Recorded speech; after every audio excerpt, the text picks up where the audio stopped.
Welcome to the Rock is George podcast. I'm your host, George Dionne. Thank you for tuning in.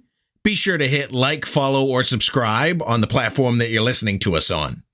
You can also check out my work at the loudest.com on the planet, knac.com, for exclusive hard rock and heavy metal interviews, live show coverage, album reviews, and more. My guest for episode 172 is Rob Chaos. He is the frontman for the politically charged punk rock act, Total Chaos. The band has a new album out now called Mind Warfare through Pavement Entertainment. And here's Rob Chaos to tell you more about it. If I knew absolutely nothing about Total Chaos, how would you describe the band's music to me?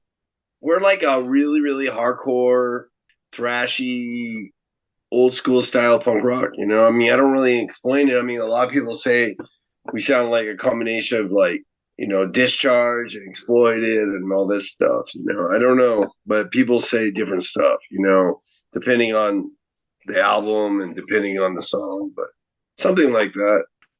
I mean, obviously different eras of the band, we've done different stuff. I mean, we've been together for 30 years, so we evolved into different things over time, you know what I mean? But I mean, for the most part, we're still a really hardcore band.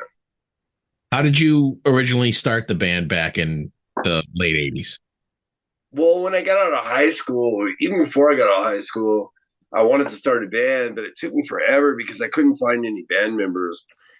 Where I lived in, because I lived in suburbs of LA, and the LA punk scene had completely changed, like drastically changed from when I was a few years earlier. Well, it kind of changed a few times. When I first got into punk, it was all about, for LA area, it was like Circle Jerks, Bad Religion, you know, Dead Kennedys, but everybody loved Exploited, you know, GBH, whatever, you know. And then there was this huge wave of Suicidal Tendencies thing going on for a while. And that went on for a minute. And then also this metal thrash crossover was also big in the mid 80s. But then all of a sudden, the whole thing changed even again by like 88, 89. Like every single band tried to be like Bad Religion. It's like the whole punk scene turned into Bad Religion. And I was like, I like Bad Religion, but I didn't want to see, you know, go to a punk concert and see four or five punk bands that all sound exactly like Bad Religion. You know what I mean? So I said, let's put together a band. And I had to find the right guys. And that's kind of how we did it, you know, because I wanted to put a band that was like, you know, punch people in the face, you know, heavy, thrashy, hardcore, you know, punk rock, and not this super polished, melodic punk rock that was going on by the end of the 80s, you know. I mean, we went through these different transitions, like I said, totally unpolished punk to the Suicidal Tendencies style, whatever that is, whatever you want to call it, and then in thrash punk, and then thrash metal, thrash punk, and then to totally polished melodic punk rock. I wanted to do something completely different. I wanted to go straight to the roots of the early 80s, extremely hardcore punk rock, you know. I think you're keeping that hardcore punk rock sound alive on your latest album. It's your 11th studio album, Mind Warfare. It came out on October 13th through Pavement Entertainment. Been a few years since your last studio album. Was there a reason in the delay between two albums besides a worldwide lockdown? Yeah, the worldwide lockdown was the problem. Actually, the record, we were planning on releasing the record in 2020 or 2021 at the latest. But then everything ceased to a halt. We didn't meet up to finish the records, finish the last of the tracks, and we recorded all the tracks in different timelines. That's why there's a little bit of sound difference, because we record like 2 or 3 songs here and 2 or 3 songs there and 2 or 3 songs over like 6 years period, you know. And then we just had this time where we didn't do anything. We recorded like a bunch of stuff in 2006, 2007, and 2008. And in 2009, we didn't record anything. I don't remember. No, we did record in 2009. And then we finished the last recordings last year. And then that's why there was a delay, because we were supposed to already do the whole thing before that. And it's kind of weird because a lot of the songs were already recorded way before the so-called COVID-19 pandemic. And we'd already wrote songs. And it's like, God damn it, that's like hitting a hammer to the nail on some of these songs. You know what I mean? Like The Good Slave and stuff like that. It's like, I was like, oh yeah, let's bow down before big daddy government. You know what I mean? Which I don't do. If the government says do something, I do exact opposite, because whatever the government says is always the opposite of what you should do. Well, I'll tell you this, in the early 80s, when I was growing up, my punk rock and thrash metal bands always told me not to trust the government. But over the last few years, all of those bands started telling me to trust the government. Yeah, that's really strange. And actually, it was a big surprise when Jello Biafra was like conforming to what was going on the last like 3 years. I was like, what? Jello Biafra? I'm not saying that people weren't getting sick or any of that. I'm just saying that the whole thing was mostly a media propaganda piece so they can gain more control, write in more laws so they can take over stuff. You know what I mean? Because every goddamn year people get sick. You know what I mean? Come on. They poison our food with all kinds of pesticides, and it kills bugs, but it won't hurt you, according to Monsanto. One of the last things I did before I completely got too busy with my band by 1993, was I was studying history, like I was doing ancient civilization in UCLA, and I was also super interested in science in general. You know what I mean? Like biochemistry and all that stuff. And I always have been, because I always thought, when I was younger, I wanted to be an archaeologist. When I was a kid, real little kid. Probably got influenced by Indiana Jones, but let's not talk about that. I'm 52, you know what I mean? So, I saw Raiders of the Lost Ark when it came out in 1981 or 2 or whatever it was. I think it was 81 or 82. I don't know. One of those years. Of course, I saw Star Wars, all 3 of them in the movie theater when they came out. Best movies I ever saw in my life. A lot of people say, what? Whatever. I love those movies, but I was already interested in archaeology before I saw Indiana Jones. And that's a fact, because my grandfather gave me all of his National Geographics because my grandfather was born in 1912. So I had National Geographics that go back to like the 1920s, and even earlier. There was a lot of interesting stuff. And then there's a lot of interest, because National Geographic nowadays, you can't really trust it, but ones in the 20s and whatever, there was really just open. There was no controllers. And you cover these world events and government events through a bunch of songs on the latest album, War is a Racket, and Bring Me Death, and Toxic Fallout, and Conspiracy, and Nation of War. It's like you said, you kind of predicted this to go on, but really it's a repeating of history, and just the next generation. Exactly. Where the next generation is just unaware that this already happened, and we're not learning from it. Yeah, exactly. It already happened. It happened even before World War One. In fact, the song Conspiracy, it was completely really written about World War One, because there was like some banker elite guys in England that really wanted to crush the monarchies of Europe, especially the Austrian and German monarchies, because they were not only getting more powerful than England, they were controlling everything. Well, they had U-boats and stuff that England just didn't have. They had more sophisticated technologies, and same with World War II as well. So they wanted to bring, even though Kaiser William was in Franz Josef was also family of, the royal family of England. They were actually related. They wanted to bring these countries to their knees. There can only be one leader. And they found a way to do it. And they just manipulated the situation.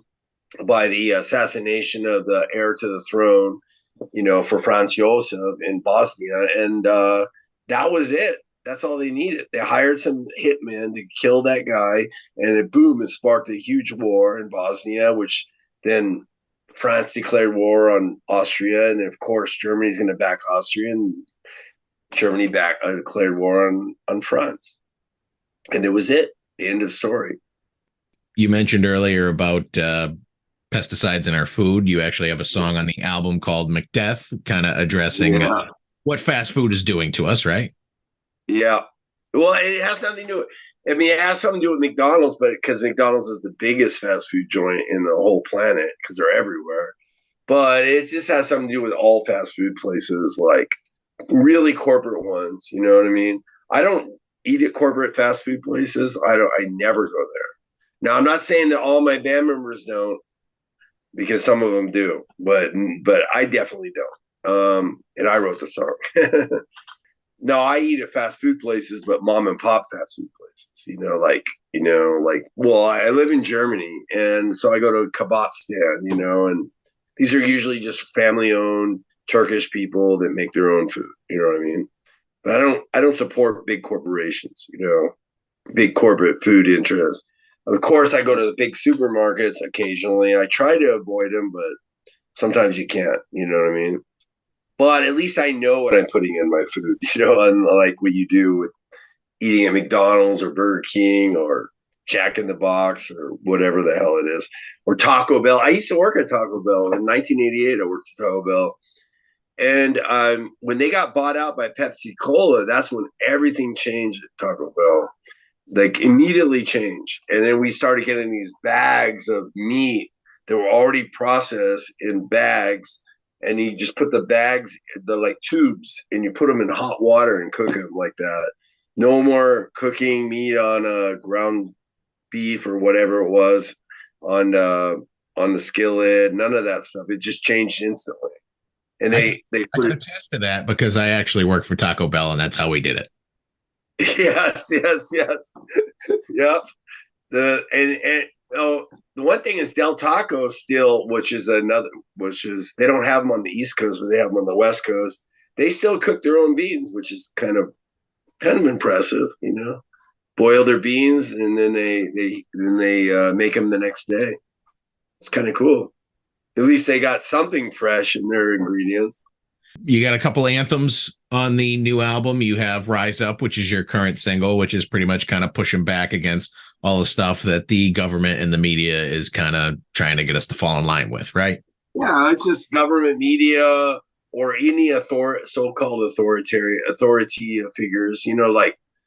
I don't even know why people call them authority, because nobody has authority more over you than yourself. You know what I mean? So I'm an anarchist.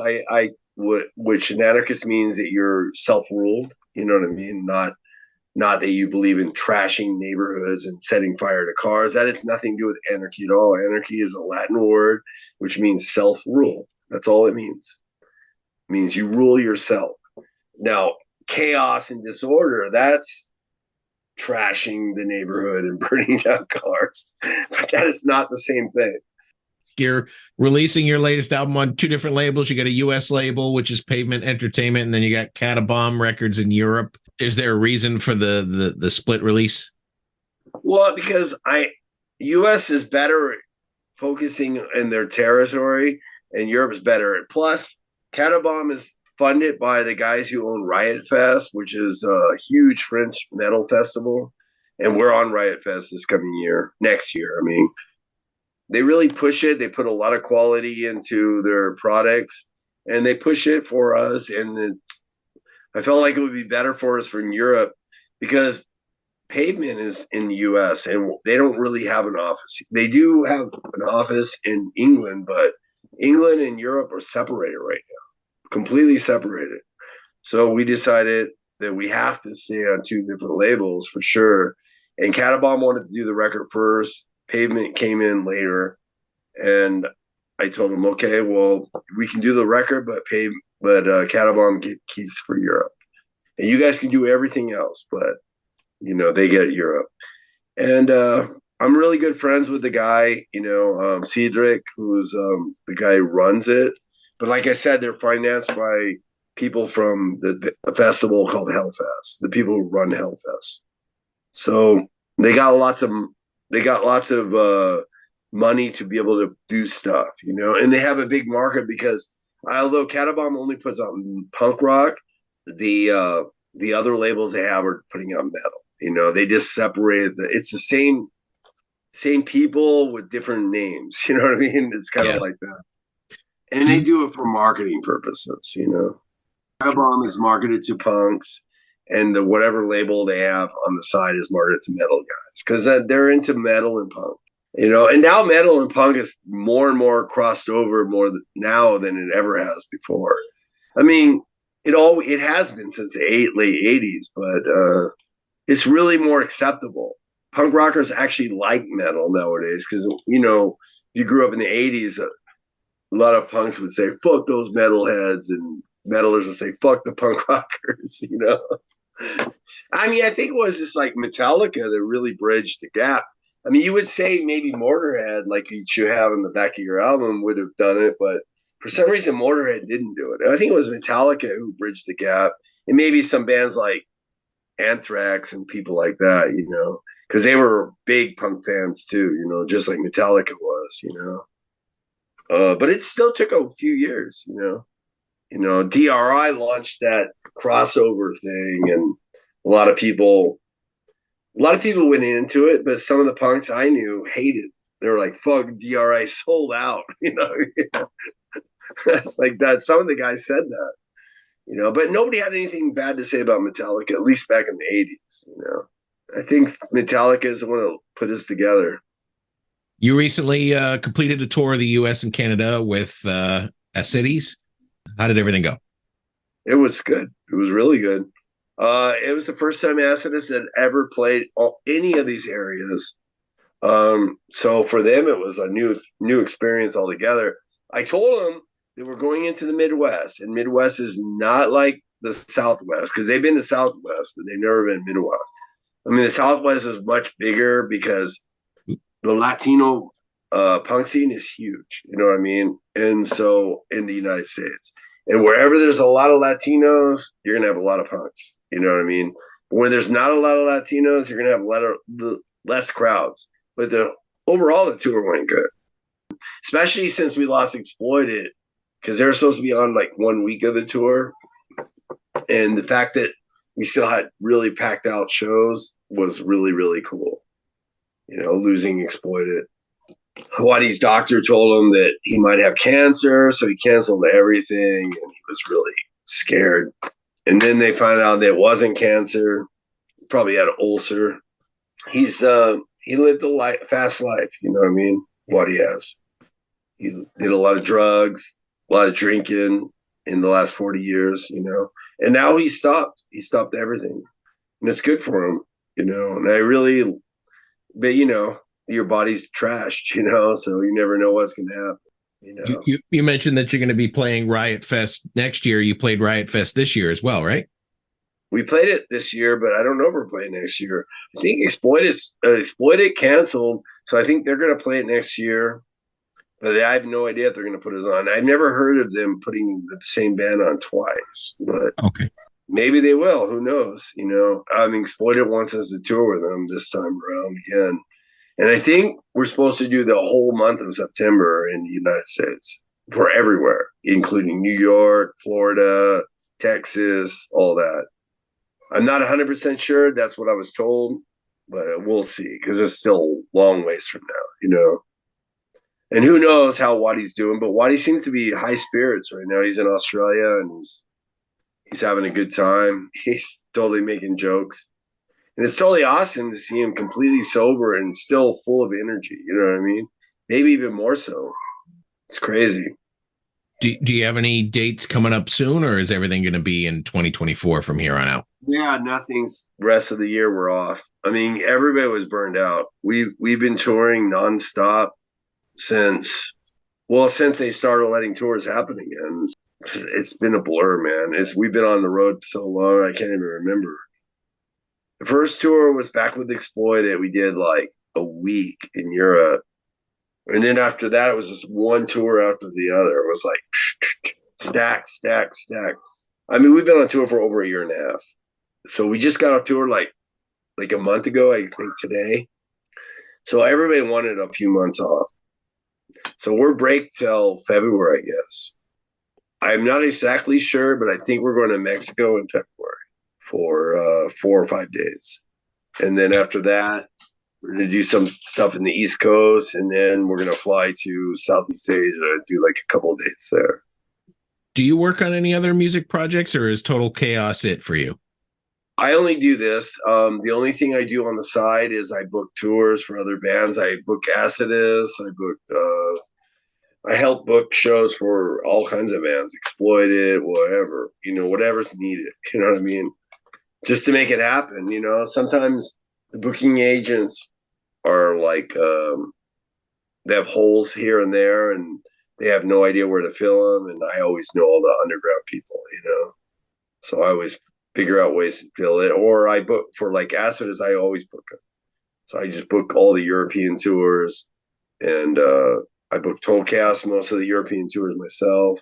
I also book a lot of the U.S. dates as well for everybody in the U.S. because I have like all the contacts in the U.S. It's easy for me to book a tour in U.S. as long as the band's well known enough where the people will be interested in buying the band or whatever, however you want to say it, Well, you have to sell the acts to the talent buyer, and the talent buyer has to buy it. That's what they call it for the clubs. But it's easy if I say, yeah, I got Total Chaos and Exploited, what do you think? Oh, yeah, how much you need? That's immediately. But then if the money's too high, then there's the debate. But I don't usually deal with that. Once I get them hooked, I just send it over to Chuck because, especially when it comes to Exploited, because Chuck's the guy who knows how to negotiate money better than me because I'm like too old school and too DIY. So when it gets into big money, I'm like, I'm not used to dealing with that. I'm used to dealing with like a few $100s here and there, you know what I mean? Maybe a couple of thousand, how about 2,000 for all the bands? And they're like, oh yeah, that's great. But when it gets more than that, I don't really feel comfortable with it. So I always let Chuck do it, because that's his band anyways. Like Chuck from Artists Worldwide, he books Exploited. But he asked me for help, you know what I mean? Because sometimes he can't figure out who wants to book him. He can't find the place. Because Exploited, they're worth a lot of money. People want to see them. Plus, I mean, the fact is, who knows much longer Waddy's going to be able to do this, This next tour could be the last tour. It's possible. Nobody knows because Waddy's health is not the best. I mean, we always hope for the best. I always tell him, I tell Waddy, I said, man, I'm so glad you're off everything. And I just hope for the best for you, man, because, but I can see he looks better. He looks younger. You can see the energy inside of him, but it's hard to say. Oh, we'll cross our fingers that things work out all right. You mentioned the music on Mind Warfare was written over a long period of time prior to lockdown. So you're working on new music at this juncture, even though this one's just coming out? I already wrote a bunch of songs, but we're gonna probably get together and all I usually do for me is I usually just get together with my guitar player, Sean. Sean's been in the band since 95. Actually, since 90. Well, realistically, everybody knows him from 95. But he actually kind of joined the band at the end of 94. But he's been in the band, and I just get together with him, and I just go over the songs that I have an idea, and then we put them together, and then we just record them just like that, usually. Sean writes his own songs, too, occasionally. No, he writes songs, but the reason why I said he doesn't usually write the whole song. He usually just writes like a riff or something. Sometimes he writes some lyrics on top, but not all the time. So the main songwriters are me and Sean. On this album, Miguel wrote two songs on this last record, which is unusual. But the album before that, Miguel wrote one song as well. I mean, he's a drummer, so it's unusual when the drummer writes a song, but it does happen. Gearbox, our original drummer, he wrote like, I think 4 songs or 5 songs in all of Total Chaos history. So I think he wrote he wrote 2 songs on Patriarch Shock, and he wrote 1 song on Freedom Kills. I think he wrote something else, but I can't remember. Oh yeah, he wrote 2 songs on Freedom Kills and 2 songs Patriarch. So I'll say he wrote 4 songs. And we're still really good friends with him. By the way, he sings backups on this last album as well. So, I mean, we hang out with our old drummer. It's the reason why he's not in the band anymore is because, he got kids, and he got like tied into tons of family responsibilities, and he just decided he couldn't do it. Miguel joined the band 13 years ago, and he's been in the band ever since. So it's cool with Miguel. And we've had a lot of bass player problems. Even the last 13 years, we've had 4 bass players. It's crazy. The bass player position is your Spinal Tap drummer. Yeah, but the good thing is that we've had the same bass player now for 7 years, Geordi, and he's been in the band for 7 years now. So it's pretty good. I mean, he doesn't drink or do drugs. He never has. He used to smoke pot, but he even stopped doing that. And I think that's why he's stuck in the band longer than anybody else, because he didn't overdo anything because he doesn't do anything. You know what I mean? The problem with a lot of our old bass players, they were always partying too much, He's been running the merchandise too, and he's doing a really good job at that. He's the youngest guy in the band, and he really knows how to do graphic art design on the computer. He knows how to do stuff that none of the rest of the old guys know how to do. Rob, I got to let you go. Those are all the questions I have for you today. The new album is Mind Warfare. It's out now through Pavement Entertainment in the U.S. and Katabomb Records in Europe. Great album. I wish you the best of luck with it, and thanks for the education. All right, man. Thanks a lot, dude. Once again, I want to thank Rob Chaos of Total Chaos for coming on the Rock is George podcast. Be sure to check out the band's latest album, Mind Warfare, out now through Pavement Entertainment. Head over to your favorite music streaming platform. Take a listen to what's available. If you like what you hear, buy a physical copy. Support the artist. For all things Total Chaos, head over to their official Facebook page /Total Chaos Punks, PUNX. I also want to thank Barbara Papageorge and Pavement Entertainment for making this interview possible. You've been great. I've been George Dionne. Discover your next favorite artist on the Rock is George podcast.